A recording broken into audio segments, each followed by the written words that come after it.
તાલુકા કોંગ્રેસ સમિતિ દ્વારા આમોદ મામલતદારને આવેદનપત્ર આપવામાં આવ્યું। યુરિયા ખાતર સમયસર ખેડૂતોને ન મળતા બાબત પર આવેદનપત્ર તાલુકા પ્રમુખ નરેન્દ્ર પટેલ, કેતન મકવાણા વગેરે હોદ્દેદારો દ્વારા આમોદ મામલતદારને આપ્યું। યુરિયા ખાતરની આમોદ પંથકમાં ખેડૂતોને ખાસ જરૂરિયાત છે, પણ ખાતર મળતું નથીની બૂમ પંથકમાં ઉઠવા પામી છે। ખાતર ખેડૂતો માટે સમયસર ઉપલબ્ધ થાય અને સારી ખેતી કરી શકે તે માટે તાત્કાલિક ધોરણે યોગ્ય કાર્યવાહી થાય એવો ઉલ્લેખ સાથે આવેદનપત્ર આપવામાં આવ્યું।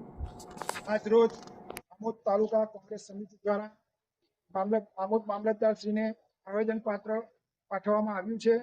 જે જગતનો તાત કહેવાય તે આમોદ તાલુકાના ખેડૂતોને સમયસર જે યુરિયા ખાતર ઉપલબ્ધ થતું નથી, છતાં ઉપરથી સમયસર પુરવઠો આવતો નથી, તે માટે અમે આજે મામલતદારશ્રીને રજૂઆત કરી તથા આવેદનપત્ર આપ્યું અને મામલતદારને કીધું કે તાત્કાલિક યુરિયા ખાતરનો જથ્થો સમયસર પૂરો પાડવામાં આવે તો ખેડૂતને આર્થિક રીતે સદ્ધર થાય અને ખેડૂતોને પડતી મુશ્કેલીનો અંત આવે, એ બાબતે અમે આજે રજૂઆત કરી છે। આજ રોજ મામલતદાર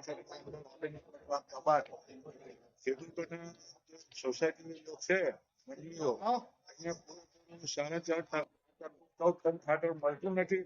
અમારા એક સોસાયટીમાં પત્ર અઢીસો લીધું છે અને મારે અમારે આપવું કેવી રીતે અને એની પાછળ પૂરેપૂરી તમારે 500 ગુણ જોતી હોય તો એની પાછળ તમારે ડાય ખાતર અથવા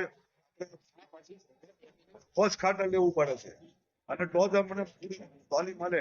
તો એ રીતે સરકારની આ નીતિ છે, ખેડૂતો વિરોધ છે, ખેડૂતો વિરોધનો ટાટ કહેવાય અને તાત્કાલિક આ જે અમને આપ્યું છે એનો અમલ થવો જોઈએ।